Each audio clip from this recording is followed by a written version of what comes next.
Welcome to Peptides Explained Easy. Let's break it down.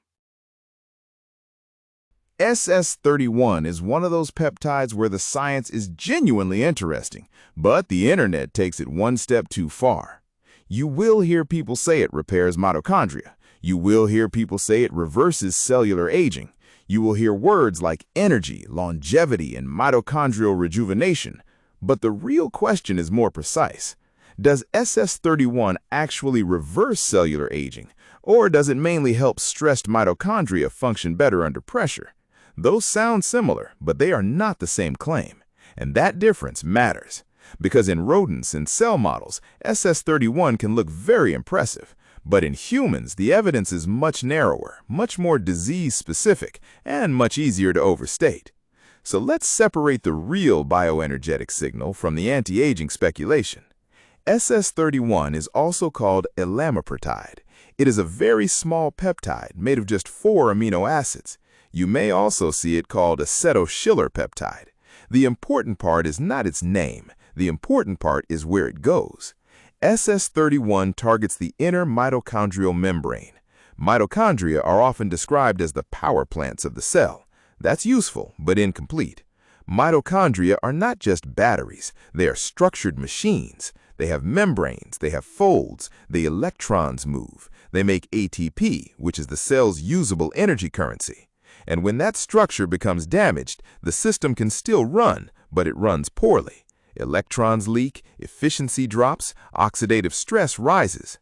SS-31 is interesting because it was designed to interact with that membrane environment. That is the foundation of the entire story. The key word here is cardiolipin. Cardiolipin is a special fat found mostly in the inner mitochondrial membrane. In plain English, cardiolipin helps hold the mitochondrial energy machinery in the right shape. Think of it like internal structural supports inside an engine. If those supports degrade, the engine does not immediately fail. It just runs dirtier, less efficiently, and under more strain.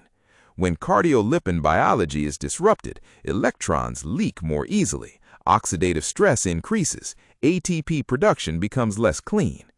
SS-31 appears to bind near cardiolipin and help stabilize the membrane environment. That is the core mechanism. Not magic energy, not forcing mitochondria to work harder, not instant age reversal. Membrane stabilization. That sounds less exciting than rejuvenation, but it is far more accurate. Now, here's why aging gets pulled into the conversation. Aging cells often show mitochondrial dysfunction. Energy production becomes less efficient. Oxidative stress rises. Repair systems slow down. Tissues become more vulnerable to stress. So when a compound improves mitochondrial function in an old animal, it's tempting to say this reverses aging. And in preclinical research, SS-31 has produced results that sound like that. In aged animal models, researchers have reported improvements in mitochondrial efficiency, oxidative stress markers, and tissue performance. In injury models, SS-31 has been linked to better mitochondrial bioenergetics and tissue protection. That is real data. The preclinical story matters. But here's the catch, and this is the most important distinction in the entire discussion. Improving an aging-related pathway is not the same thing as reversing aging. Rodent studies can show mechanism. They can show what happens under controlled conditions. They can show whether mitochondria look healthier when stressed. But rodents are not humans. A mouse study can tell you that SS-31 may protect mitochondria in a specific biological setting. It cannot tell you that a healthy adult using SS-31 will reverse cellular aging. Human trials are different. They involve messier biology. They require meaningful functional outcomes. They must meet safety standards over time. And when we look at human evidence for elamipretide, the story becomes more cautious. The strongest signals are not everyone gets younger. They're disease-specific signals tied to mitochondrial dysfunction, muscle performance, exercise capacity, fatigue, bioenergetic stress. That's still important. Helping impaired mitochondria function better can matter a great deal. But helping stressed systems perform better is not the same thing as making cells young again. SS-31 does not appear to reset cellular age. It appears to support mitochondrial structure when that structure is under strain. and understanding that difference gives you a better framework, not just for SS-31, but for evaluating longevity claims in general. Elamipretide, also called SS-31, is a mitochondrial-targeted peptide that has been studied in real human diseases where mitochondrial dysfunction is part of the problem. This is not a supplement and not a vague antioxidant.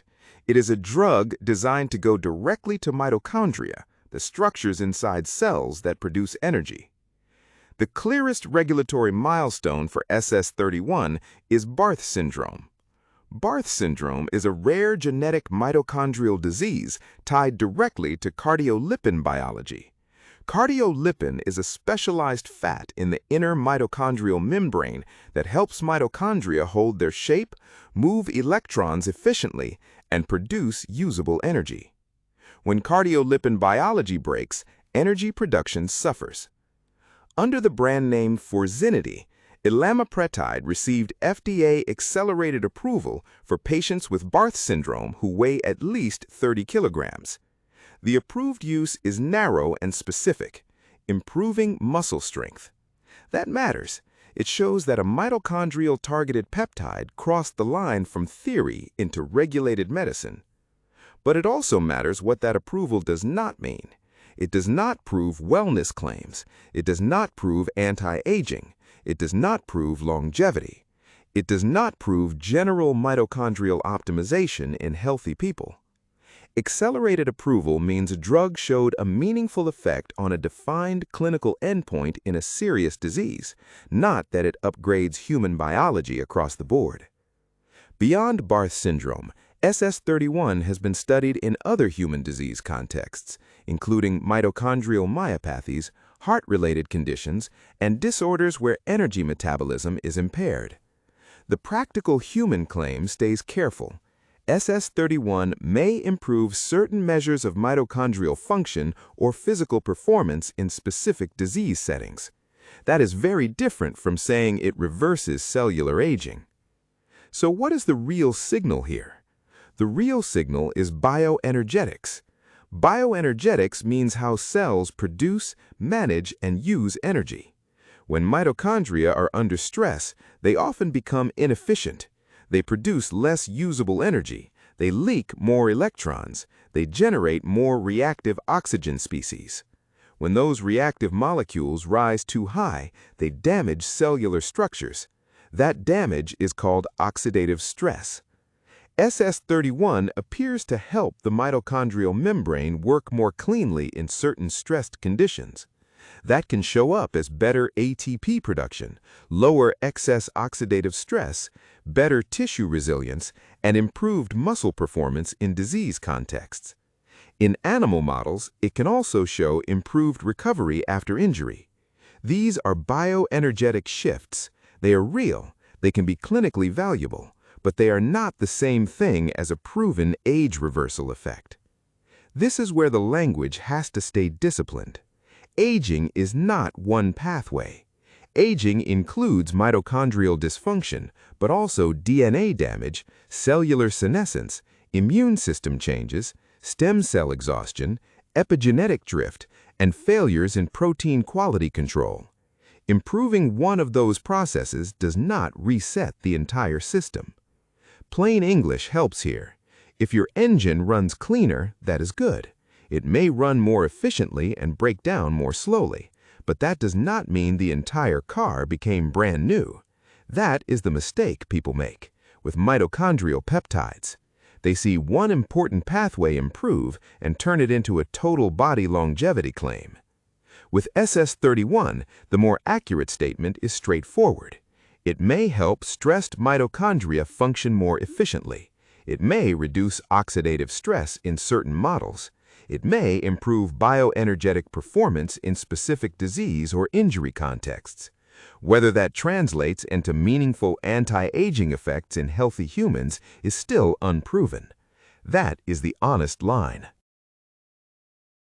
This is how peptide hype forms, and SS-31 is a clean example of the process. It starts with a real result.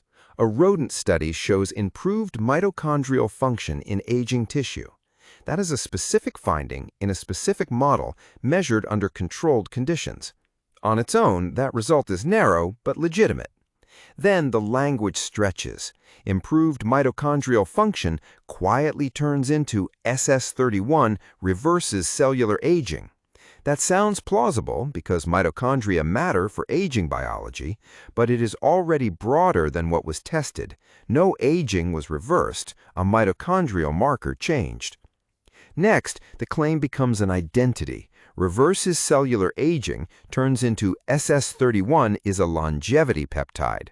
Now the molecule is no longer tied to a result, it is tied to a promise. Longevity implies lifespan, health span, and durable human benefit, none of which have been shown. Finally, the label becomes behavior. People start discussing SS-31 as a wellness protocol, dosing, cycling, stacking, as if safety, population, and outcomes were already established in healthy humans. Each step feels small, but every step moves further away from the evidence. That is why PECS separates evidence lanes. Preclinical mechanism is one lane. That answers how something might work in cells or animals. Human disease evidence is another lane. That asks whether a molecule helps people with a defined condition. Online wellness speculation is a third lane. That is where confident language often outruns the data. When those lanes get mixed together, you get hype. When you keep them separate, you get clarity. So here's the clean way to think about SS-31. Lane 1 is verified medicine. SS-31 has a narrow, disease-specific approval in Barth syndrome. That is real. It is also limited. It does not automatically generalize to healthy aging. Lane 2 is emerging human research. These are studies in disease settings where mitochondrial dysfunction contributes to symptoms or tissue stress.